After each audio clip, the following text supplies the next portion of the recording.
Watching the Urban Debate on Mera Naam Faye D'Souza, thank you for joining us. Our eyes remain focused on the visual on your screen. This is the Attari-wagah border. We've been now waiting since 12 noon, which is the first sort of information of timing we received that Wing Commander Abhinandan would be handed over to India. It is now 9 p.m. The last flash that came to us on ANI said that the timing has now been changed to 9 p.m. So now we're waiting to see if we hear any information at all about that handover. The delay up until now has been a little worrying because initially there were a lot of our panelists who told us that paperwork, medical tests, debrief perhaps on the Pakistan side would take that much time. But in our last conversation with Ms. Mukherjee, who is a former diplomat, Ms. Basuti Mukherjee said basically that all of those things would have been done before he was actually physically brought to the border. He would have been issued a temporary passport. His debrief would have been taken wherever he was before he left this morning. So it's unlikely that these things would be happening at the border immigration office. Now, on last piece of information we received, Wing Commander Abhinandan has arrived at that border office. So have the Air Force officials and his parents. That was about 5 hours ago. Why is it taking so long? There be reason for worry. Unfortunately, those are questions we're asking right now. On the show with me, Saikatata, South Asia editor of the Asia Times, Lieutenant General VP Singh, Maruf Raza, strategic affairs expert and consulting editor with the Times Network, Air Marshal S.G. Inamdar, former Vice Chief of the Air Staff, retired Vice Admiral Suresh Bangara, also a very, very senior officer, Abul Kak, former Air Marshal.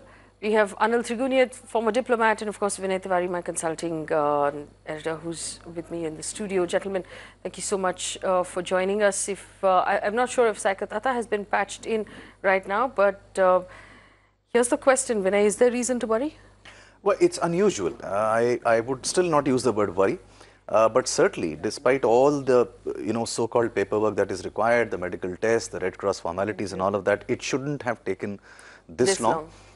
My reasoned assumption, and I'm using the word reasoned, is that because there is complete silence from the Indian authorities, whether on record or even off record, about anything to do with an update, I'm presuming there is some kind of a hitch, and that hitch could be something as simple as wording over a statement they want India to release. It could be a hitch over something else. There are various nuggets of information floating around, no official word from this side. But actually, the distressing bit is no official word. No official word. Ironically, there is no official word even on the Pakistani media from their government. Yes, because we saw our Indian forces or the agencies prepared to address a press conference. There was a podium set up. Yes. Mics of the various camera teams were placed on that podium, and we were told that the BSF and the Indian Air Force would address a press conference as soon as he was handed over. That hasn't happened yet. Saikatata, have you picked up anything? Do we understand what this delay is about? There was one flash that said that perhaps there's another video or an interview of him to Pakistani agencies that will be released as well. Do you know what the delay might be about, and are you worried?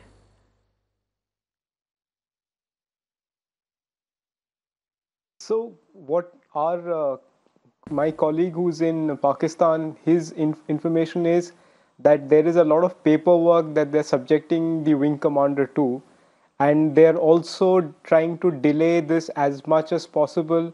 One guess is that probably to ensure that the news cycle does not give it too much of play, and the other estimate is that they probably are having some kind of a discussion with internally to ensure that there is a little more delay about this. That is all that we are getting out of Pakistan from my colleague there right now.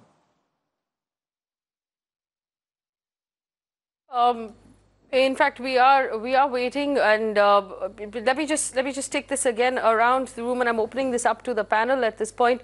Admiral Bangara, the diplomat we had on the panel before this one told us that it's unlikely there would have been that much paperwork because he wouldn't have been, I mean, if he was brought to the border at all, it would have been after he was issued his temporary passport and all of the formalities were fulfilled.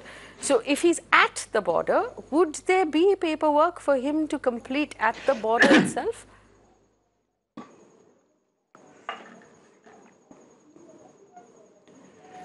Faye, can you hear me? Because I'm having a little problem, but I understood your question. Are you hearing me Yes, clearly? we can hear you loud and clear, Admiral. Please go on.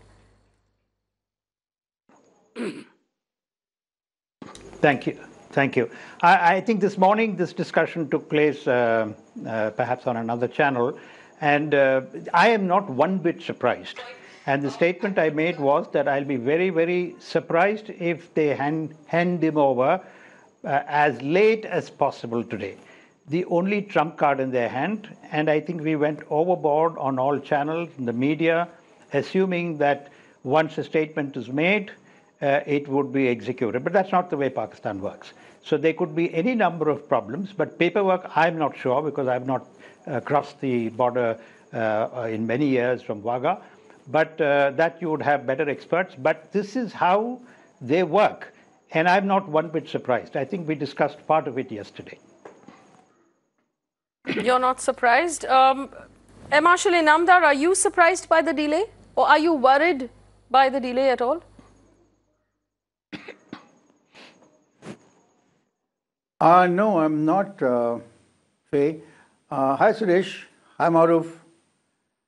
Maruf is not with us just yet. Hello, General. How are you? Yes. Faye, no, I'm not. I'm not surprised. I didn't expect it, but facing it now, I'll just put it down to they being they and we being us. As I said yesterday, they have a big advantage which they have a big advantage which we don't have. Which is? And that advantage is they're dealing with a very mature and seasoned and reasoned side on the other side. We are not.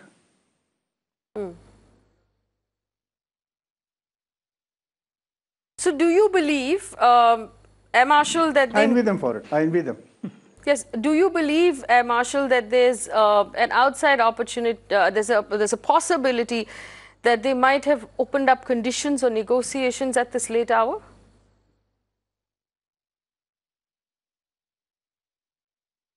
I doubt that.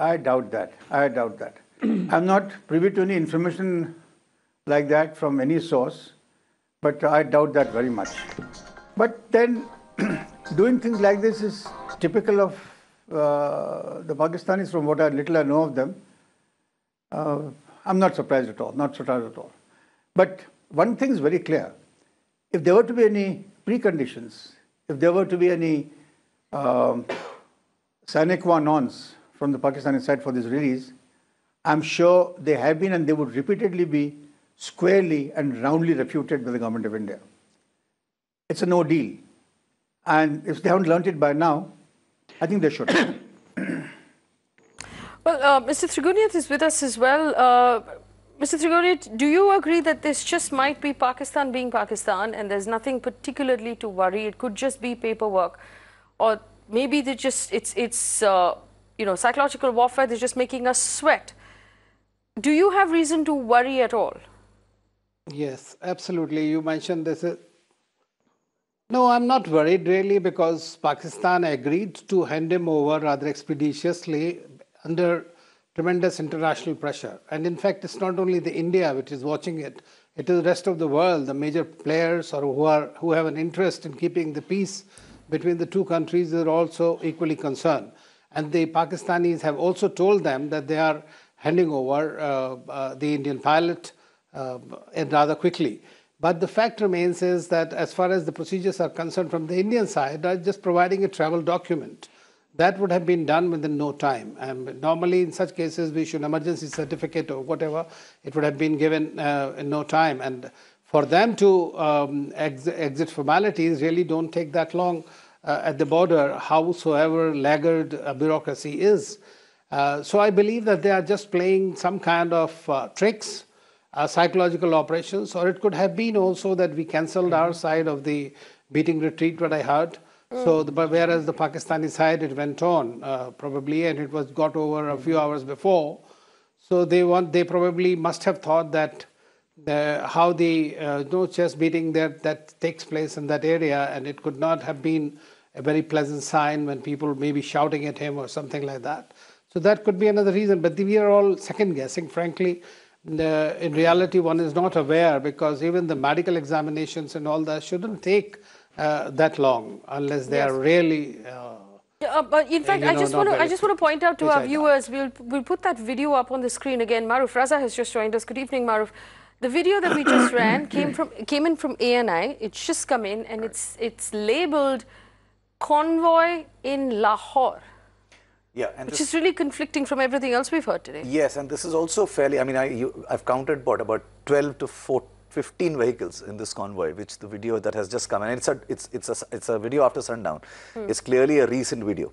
Now, whether this convoy has some other officials in it, it has escort cars. This is the escort car that just passed by. Yes. There are also security officials in at least 4 or 5 of the vehicles that have crossed. And at least 2 vehicles in this convoy look like army vehicles. This black vehicle is a very typical vehicle that they use. So it's a long convoy. It's a much larger convoy, which we haven't seen before. So this is slightly unusual. We don't quite know who is in this convoy. Yes, and it is surprising because we were informed that he had reached the border many hours ago. Yes, and this convoy, from the visual reference of this road, this is the road which ultimately leads to the Wagah side of Pakistan border, because this road is fairly recognizable. This is that road. How far away is Lahore from the Wagah border? It's very close. I mean, it's like less than half an hour. So that's not a very long, 40 minutes at best. Especially since the BSF suggests that if you shout loud enough, they can hear you. You can hear you. Yeah, they can hear you in Lahore. So if you cheer loud enough, they can hear you in Lahore. So it's not very far away. And if ANI tells us that the convoy is now moving, they could be half an hour away.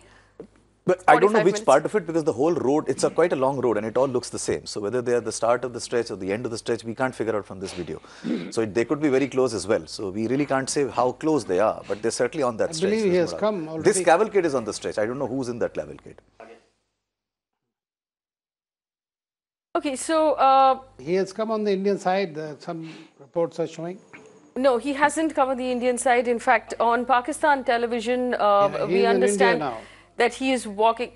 Okay, this is Doordarshan. Okay, we have a visual of him, and everyone will be glad to see this. I believe he's the one in the suit, so they have given him a change of clothes. We need to see. So he's walking out now. He's walking towards the gate, I believe, from the Pakistan side. So the white shirt and the black jacket, that's, that is the wing commander in question. This is a visual we're picking up from Doordarshan at this point. Yes, that's him.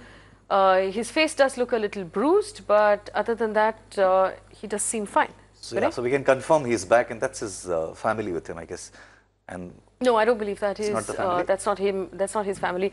There have been visuals of his wife and his parents, though that is not his wife. I don't believe that's his wife. I think they're still on the Pakistan side, and he's being escorted by someone. Straight back, shoulders back, chin up. Yeah, absolutely dapper and ramrod straight. Yes, and proud. So absolutely. He continues. I mean, he's obviously had quite an ordeal today, but he's. He looks absolutely, fabulous. Yes, we're so proud of him. Yep. Let me just bring in Maruf Raza, who's joined us. Maruf, good evening. This is obviously, a very welcomed visual all across the country to actually see him and have eyes on him at this point. That he seems okay, and he seems, his chest is out. He seems proud, and that's good to see. Maruf?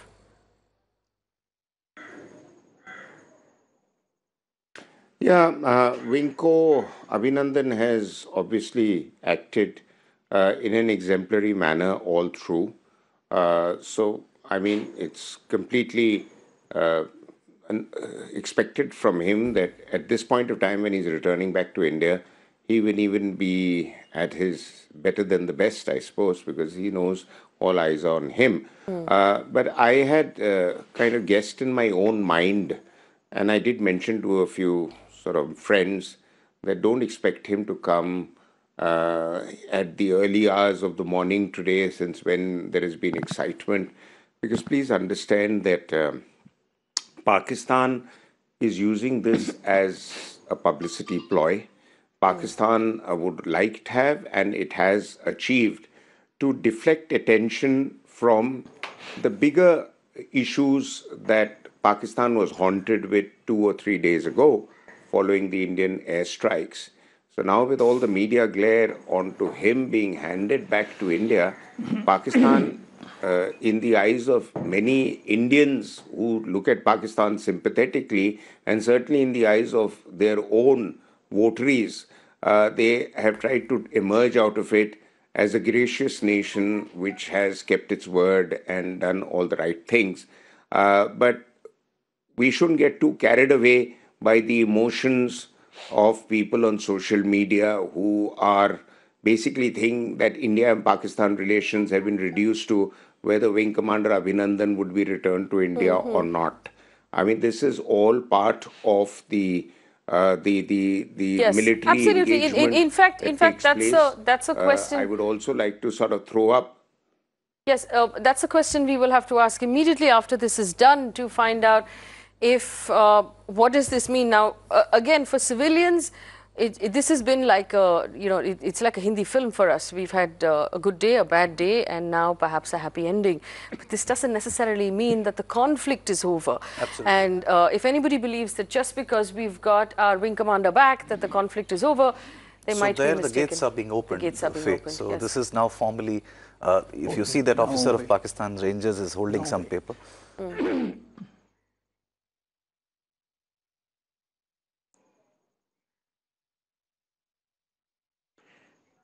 Faye, if I may ask, has he come Yes. to the our side of the border? I can't see the picture. Yes. Admiral, he's on the Pakistan side. He's standing, in fact... Has he crossed over to us? No, he hasn't. He's standing with two members of Yeah. security and what seems to No, be maybe somebody from our embassy or our High Commission. Yes, so there is somebody else with him which we can't recognize. There is, of course, one of the senior Indian Air Force officers is with him. The two Pakistani Rangers, this is the Pakistani Ranger commandos who are Yes. escorting him. That's our air attaché.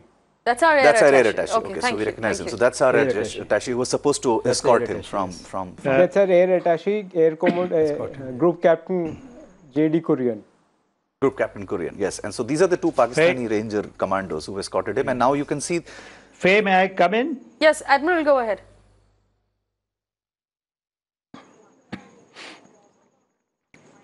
Well, I want to say two things. As soon as he crosses, I will say my bit because don't take it for granted he'll be crossing shortly. Okay. You recall what happened to Jadav's mother? Yes. And this is only 1 day old. You know, the decision was made yesterday. You know what all happened? Even consulars, our own staff were not allowed to enter her point of interview. So this is how it is done. So I don't think anybody should be surprised. And I said it will be done before midnight. I was probably wrong by a couple of hours. Well, that is true. Vinay, if you could just explain the visual to us. So Wing Commander Abhinandan is on the Pakistan side. The documents are actually being looked at the gates. So we've seen the Pakistan Rangers actually take the documents over to the Indian side, walk back again, speak to our air attaché, ask her a few questions. She answered the few questions. The documents went back to the gate right now. The conversation's happening at the gate, and he's waiting very, very patiently. That's right. So just, for visual reference, because viewers are watching what we are looking at the screen, just behind where the cameraman is standing is the actual gate. And that's the Pakistani gate. So right now they are behind that gate, which is technically Pakistani territory. And that's the reason why you see there are three commandos who belong to the Rangers of Pakistan. This is now the camera has turned. So now what you see is the Indian side on the other. You can see those Yes, Indian so BSF officers there are standing two there. gates. That's There right. are two gates, So yes. this is the Pakistani gate. And on the other side is the Indian gate. And in between, this is the zero line technically. So you can see the Indian commandos and the Indian BSF officers right there. This Pakistani range officer is holding the papers, and I think he's probably either announcing it or telling them if it's in order or not. This is the officer who's got those papers. Oh, there he is. And now Okay. the wing commander walks in, and he's now crossing the gate. So the gate has been opened. This is the zero line, because this is the area in between, and now he's being welcomed by the Indian BSF The officers. BSF, yes. So we can see now officially He's in Wing Indian Captain custody. Yeah. Abhinandan is no longer on Pakistan territory. Yes, he's being an arm escorted around back. him, Yeah. and he has now been escorted back onto Indian soil. So he's back in India. There, that's the sound of an entire country breathing a sigh of relief. That's right. And the Pakistani gates have been shut. So now that's a done deal. Right, so we'll try and get you a visual from the Indian side if we can. We didn't expect actually for this to be available on live television, but it has been made available both on Doordarshan and ANI, which means with the blessing of the Indian government. So, and the Pakistanis, because this side of the camera is with PTV's cooperation, of course. Yes, and we'll try and see if we can get a visual on that side as soon as we can. Of course, we do understand. We don't have a visual on the other side because our cameras weren't allowed on the other side. But this came in through ANI and Doordarshan that picked up the feed from PTV. Okay, so this is official now. Everyone can take a moment to actually feel happy about the fact that Indian hero, Wing Commander Abhinandan has crossed back into Indian territory, has been handed over. It's taken several hours, but we'd all be very glad to know that he has been handed over and he's back and safely on Indian territory. I'm just going to get some reactions from our panel before we move further with the conversation. Air Marshal Inamdar, obviously this is the fact that this happened, it happened quickly enough, let's say. And we've seen him, the visual, he looks good. He looks hale and hearty and he looks okay.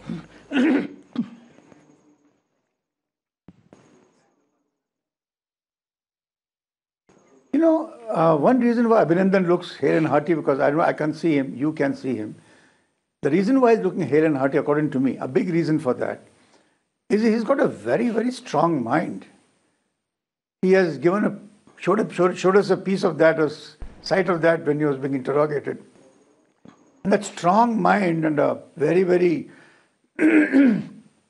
strong belief in himself and the cause he's working for and fighting for, that lends a lot of its color to the physical health. And that has much to do with what he's all about. He's not an ordinary man at all. He is more extraordinary than a lot of people I have known in the Air Force, anywhere else.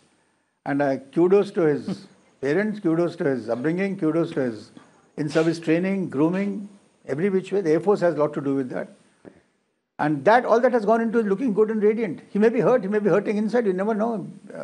Injuries and bruises and cuts, whatever he has received, kind courtesy his captors, in uniform and out of uniform. It's all because of that. He's a strong kid, very strong kid.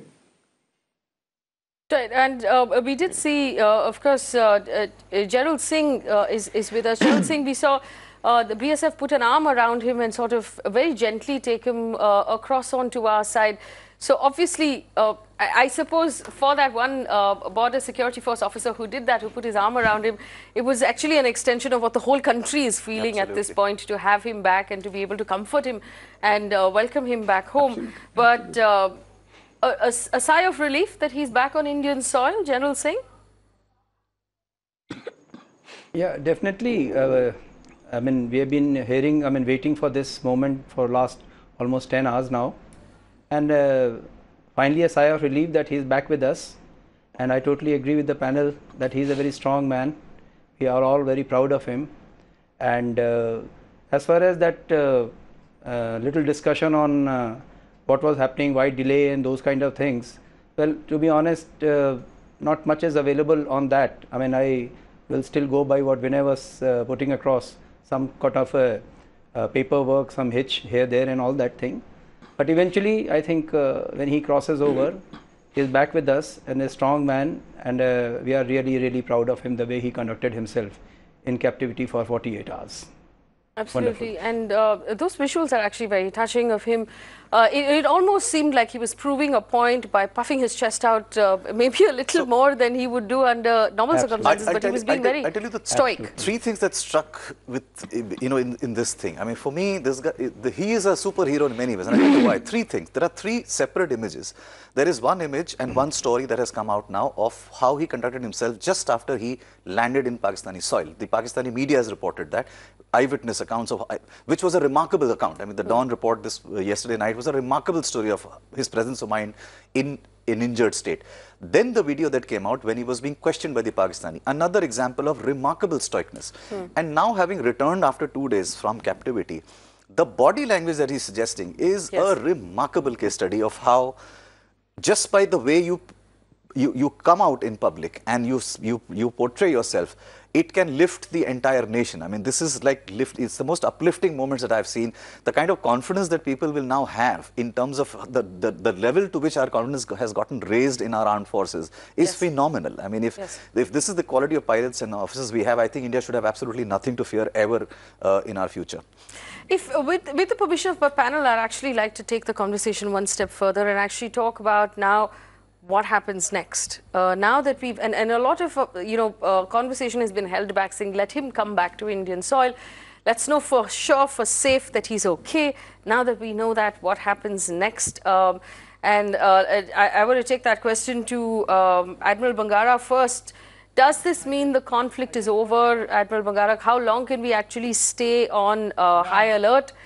Now that we have him back, is this the happy ending that India wanted? Oh, there's the cavalcade has just moved. Yes, the cavalcade with him in it is moving now out of the border towards Amritsar. Yes, go ahead, please.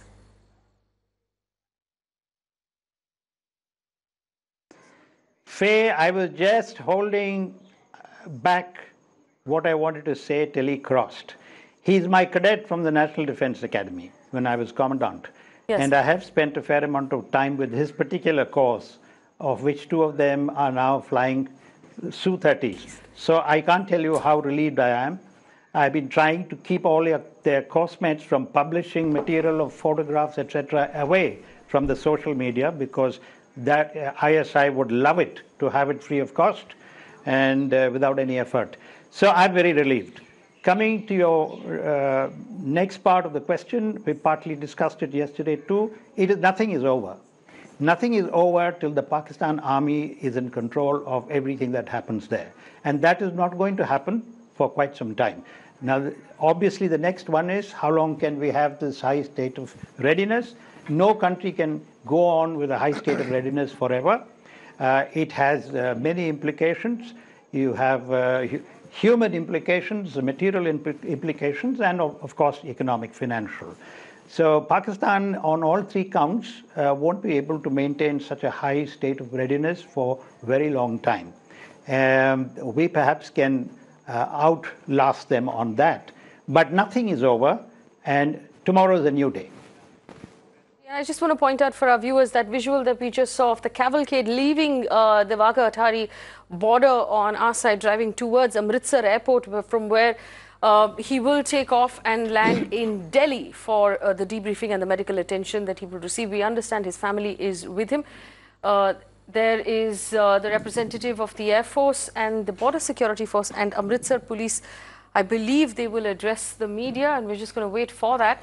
But we saw, of all the cars, there was one Innova with darkened windows. I believe that would be the car that would be the car that's actually that he's in order to give him some privacy. The one car we couldn't see into, but the rest we could see the Air Force officials in the rest of the cars. As soon as they start speaking, in fact, we'd be able to cut across to them.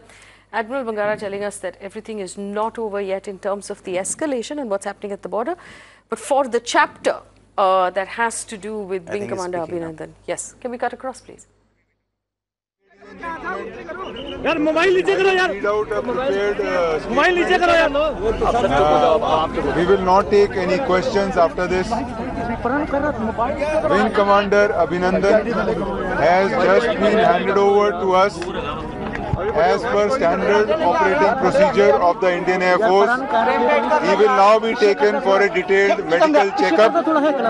This checkup is mandated particularly because the officer has had to eject from an aeroplane which would have put his entire body under great stress. IAF is happy to have Abhinandan back. Thank you. What was the delay about? What was the delay about?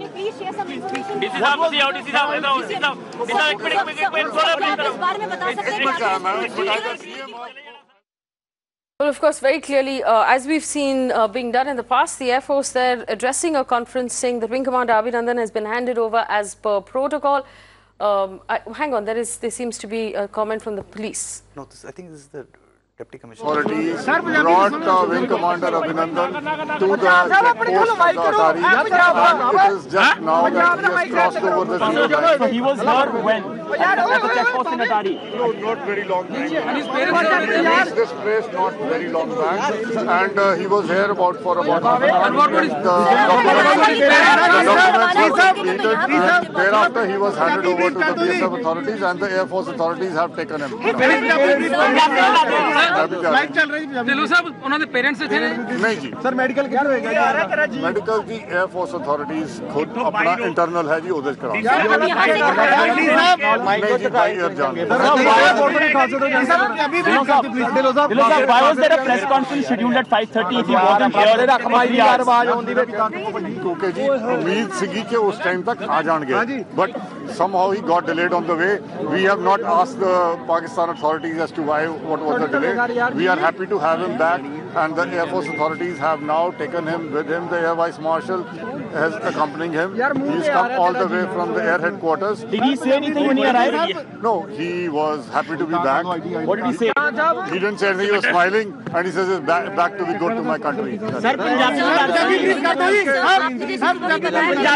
Punjabi जिस तरह ही wing commander अभिनंदन जी हुणे Pakistan authorities ने Indian authorities ਨੂੰ ਉਹਨਾਂ ਨੂੰ ਵਾਪਸ ਭੇਜਿਆ ਹੁਣੇ 에ਅਰ ਫੋਰਸ ਦੇ ਬੜੀ ਸੀਨੀਅਰ ਅਧਿਕਾਰੀਆਂ ਦੀ ਟੀਮ ਦਿੱਲੀ ਤੋਂ 에ਅਰ ਵਾਈਸ ਮਾਰਸ਼ਲ ਸਾਹਿਬ ਖੁਦ ਆਏ ਸੀਗੇ ਉਹ 에ਅਰ ਵਾਈਸ ਮਾਰਸ਼ਲ ਸਾਹਿਬ ਉਹਨਾਂ ਨੂੰ ਨਾਲ ਲੈ ਕੇ ਗਏ ਹੈਗੇ ਆ ਹੁਣੇ ਔਰ ਉਸ ਤੋਂ ਬਾਅਦ ਉਹਨਾਂ ਦਾ ਜੋ ਵੀ ਮੈਡੀਕਲ चेकअप हैगा प्रोसीजर के मुताबिक वो होके ते उन्होंने एयर हेडक्वार्टर जाया सर अभी तक कहाँ पर थे कहाँ पर वो थे पाकिस्तान में थे जी पाकिस्तान में रवाना हो चुके थे तो यहाँ आने में इस्लामाबाद और इस जगह का डिस्ट्रिक्ट तो बेसिकली हमारा उनसे ये था कि वो आ जाए नॉर्मली जो ये बॉर्डर है तो स्पेशली खोल के शाम को लेट बिकॉज वापस लिया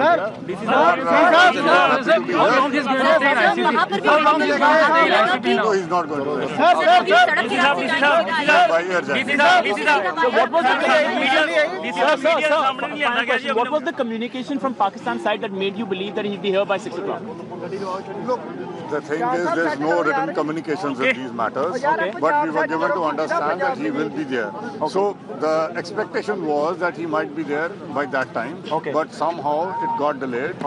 And as a special case, the border was opened and he is being taken.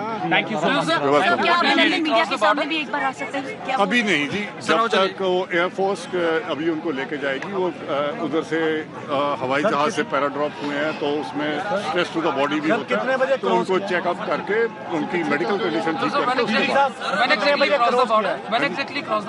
About just 10 minutes back. Thank you sir, thank you so much. Thank you so much. Well, that was the Deputy Commissioner of Amritsar, who has been actually briefing the media all day and doing so really well, and he's been very, very helpful. So the larger question that most of the journalists were asking was this: why did you arrange the press conference at 5 if he wasn't going to be here until 9 p.m? And he said we expected him at 5 or 5:30. He's obviously been delayed for whatever reason. We don't know what that reason is. To go back to what the Air Force said, that Wing Commander Abhinandan has been handed over as per standard operating procedure. He will be taken for a detailed medical checkup, largely because he ejected from his flight from his aircraft when he did, and ended saying the Air Force is happy to have him back. Now here's the question, and Anil Triguniat, I'll bring this up to you. There have been questions asked about why India hasn't expressed any gratitude towards this gesture of Pakistan releasing Wing Commander Abhinandan. Up until now, India has said very clearly that this is in line with the Geneva Convention. You're not doing us any favors. Is that why the Air Force has chosen very clearly and carefully to say we are happy and not grateful? Mr. Triguniat, please.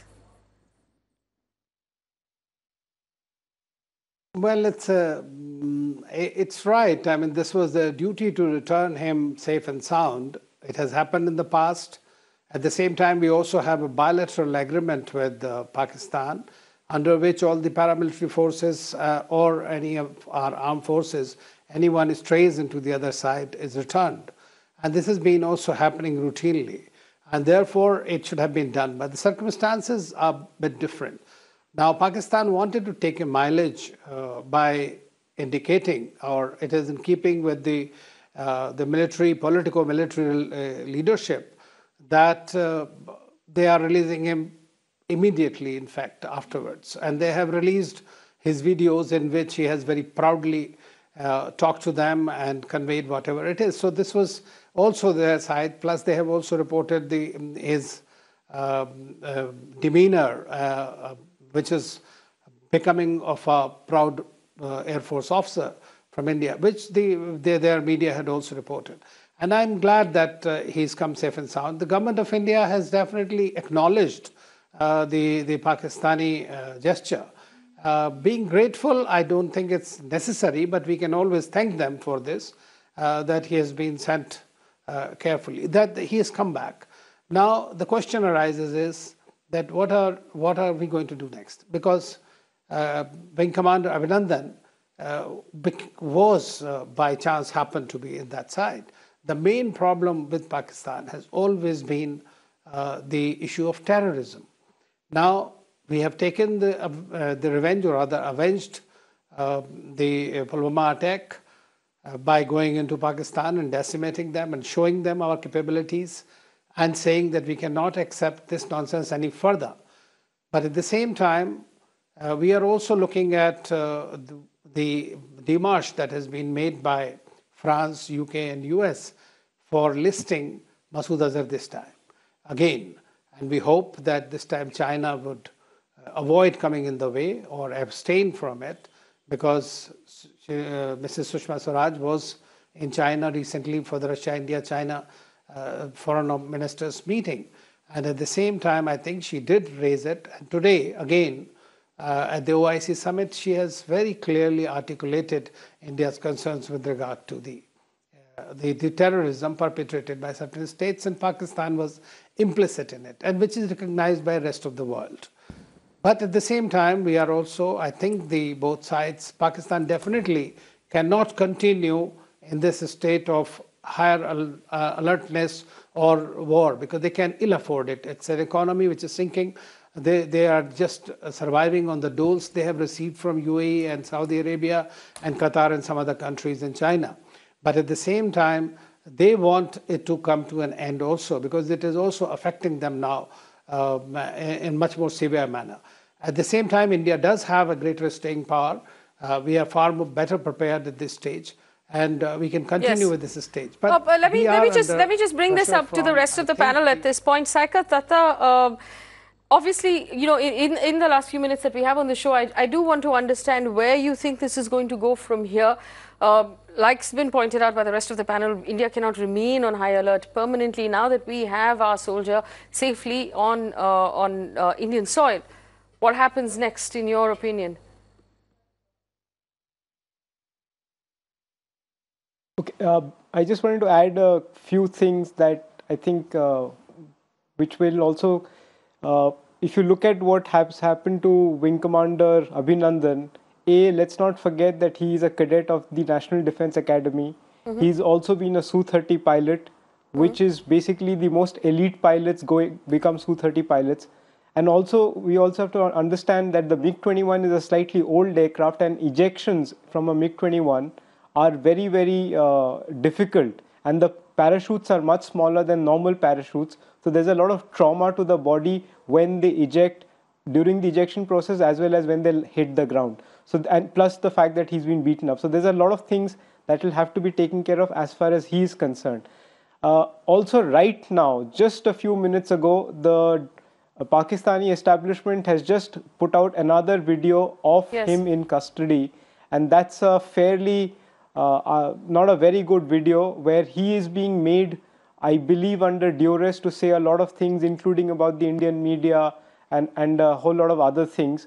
And this gives an indication that Pakistan is trying to milk as much as it can out of this, and there was absolutely no reason to release the latest video. And this is where the real hard work starts.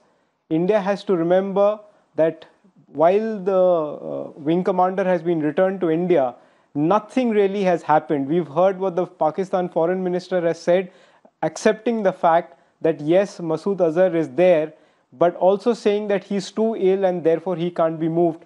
But the fact of the matter is that while he was in a military hospital in Rawalpindi for some time, he did come back to Bhawalpur, and he was instrumental in actually ensuring that this attack in Pulwama gets through. That's the information that we have. So basically, they are completely without any remorse as far as we can make out. And it's also very clear that they will not give up an instrument of their strategy, which is terrorism. And this is likely to continue. And I think they are also confident of the fact that while the international powers have made the right noises, it's unlikely that they will bring enough pressure on them. So therefore, the hard road for India is still very much there. Actually, very well said. I just want to point out one thing. The video that has just been released by Pakistan is heavily edited, which obviously means that someone has sat and edited what has been said, or like Saikat was pointing out, is probably said under duress as well. On the channel, we made a commitment that we will not be party to Pakistan's information warfare, and we won't run any of the videos that they're putting up. So staying with that, we're not going to run that video. But obviously, what Saikat is saying is true. Nothing has changed, really. Absolutely. And I think this is what we've been saying since yesterday, that to expect to, I mean, some of our experts since yesterday were expressing, or talking in terms of gratitude and, how Imran Khan has been a great statesman and all that. And we've not agreed with that view at all. There is nothing statesman like this about him or his country at all. Way too often they come back and show their true colors. And as Saikat rightly pointed out, within minutes of the wing commander having crossed in India, they've released a video, which is again part of the... Actually, quite honestly, the release actually came about 10 minutes before he around the same crossed, time. But this is just part of the crooked mindset they have. I mean, they just don't have a straight thinking mind. I mean, there's always this churlish, crooked way of looking at everything, trying to take advantage of everything, trying to discredit. This is exactly where the problem lies. And this deep mindset is not going to change so easily, no matter how much we may think that things have changed there. It's not. In fact, let's actually counter it this way. Admiral Bangara, you said that Wing Commander Abhinandan was your cadet at the NDA while you were Commodore there. What was he like as a cadet? What can you tell us about him at that time?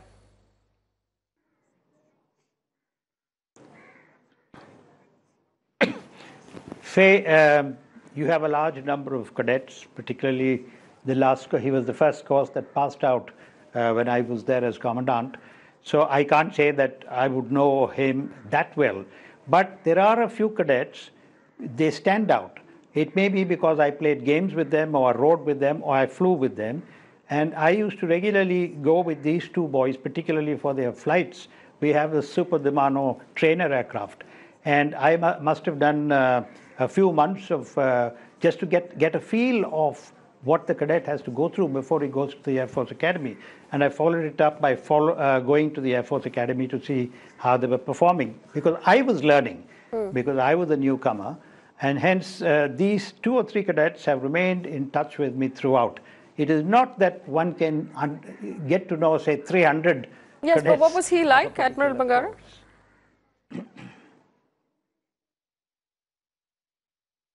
I have memories more after that than in the academy, because he was exactly like this, ramrod straight. He would say what he wanted to say, and he was never worried about consequences. So I think that's why he was flying the MiG-21. I might have made a mistake because there was another cadet of mine who passed away in the mid-air collision, so I got a bit mixed up on the Su-30 part. One of his friends, the 2 of them who came and met me much after I retired, one of them is still flying Su-30 now in the Surya Kiran squadron. And this boy, I haven't been able to meet him as often after I left NDA. I understand Air Marshal Inamdar has something to add as well. Did you know? Do you know him personally? Do you know Wing Commander Abhinandan personally? And is there anything you can tell us about what he's like in person?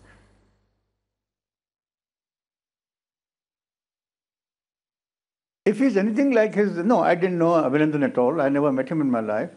But if he's anything like his father, Air Marshal Varthaman, and like his mother, Shobha, That guy is everything what a young officer ought to be. You've seen a glimpse of that in that interrogation room. That has to have come from genetically to him. And that's where a very, very competent professional test pilot like his father and a very accomplished medical doctor like his mother would matter. It all adds up. It all adds up. And I don't know him. I never met him. I wish I had met him, but Air Marshal, I do understand. She's also a yes, I do understand that you've been in constant touch with the family over the last couple of days when they've been through this entire process. And I know everyone in the country has been worried about how the mother would have felt about it or how the father would have felt about it. I know that you were on the phone with them several times. For those of our viewers who don't know, Wing Commander Abhinandan's wife was a pilot as well. She's a retired squadron leader from the Air Force. His mother's a doctor, but she served in Doctors Without Borders, and she served in some very heavy conflict zones like the Ivory Coast of Africa, where she's actually provided healthcare to people in conflict zones. So this is steel runs in their blood, really. This is a very, very strong family. But what have they told you over the last couple of days? What was the family going through, really, or what can you share about how a family like that deals with a situation like this? You know, when I spoke to both of them, actually I had more conversations with his mother. I couldn't get Vartha to talk to very often. But what she had to say, or what he has mentioned in his messages to me, it's a very amazing, very pleasing admixture of parental anxiety for their child who was in captivity in Pakistan, and the fact that what he's accomplished both as an officer and as a fighter pilot and as a POW. They were bursting with pride. So were all of us. So are all of us. And that's a strange mix. When the talk came about his being released, not being released, I said the same thing to his wife, his mother, Shobha, that I don't want to thank the Pakistanis if and when they release him. I just want to congratulate them for having kept up the sanctity of international law and bilateral understanding, bilateral agreements of the treatment of armed forces personnel who happen to be on the other side for whatever reason, get caught in, as POWs or PSOW or whatever. But the fact remains that both the parents have been through an ordeal like any other parents, but both have stood the test of being outstanding military parents. Military parents, this is all what military parents are all about. Feeling very concerned for their progeny in the Air Force, in the services, and feeling very proud for what they have done. They have come across exemplarily in this, both of them. Right, quick question to General Singh as well. General Singh, do you believe that there should have been any word of gratitude at all to Pakistan for this release, or do you agree that this was part of international law?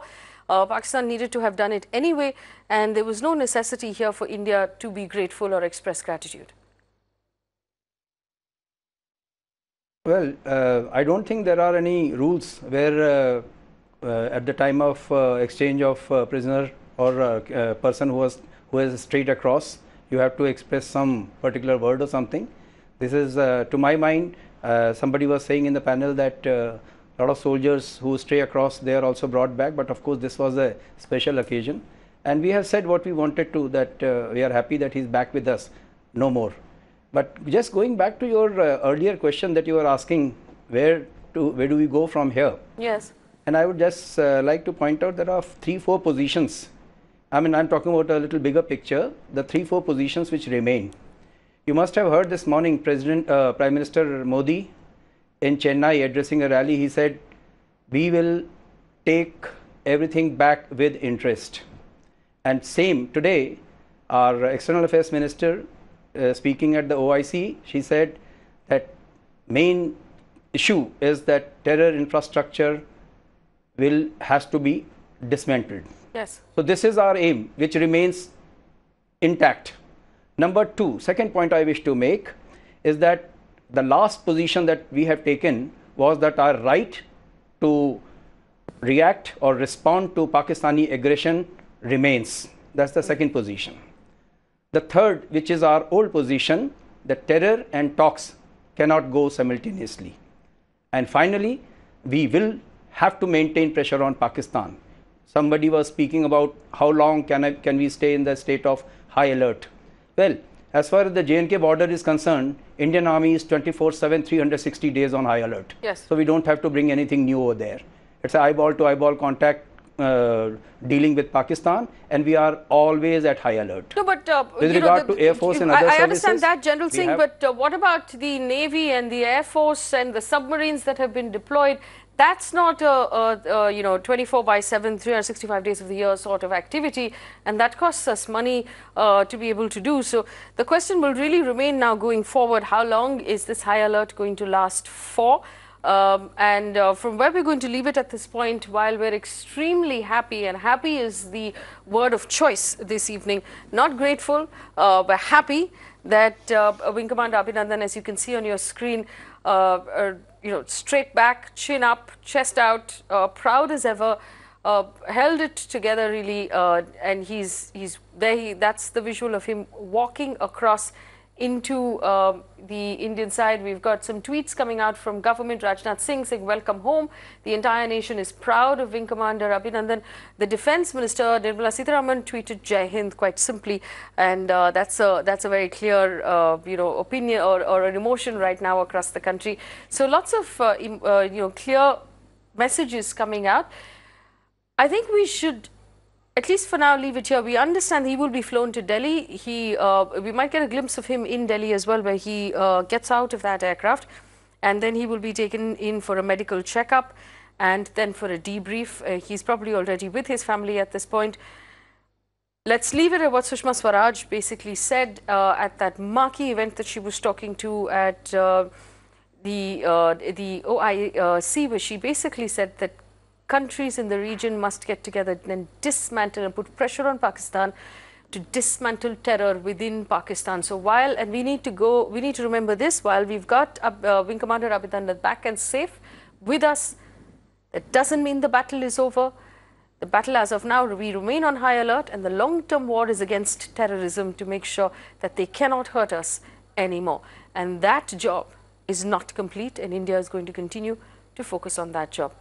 Stay with us for more news and updates as we continue to track the movements of Wing Commander Abhinandan as he moves towards New Delhi and for the rest of the night.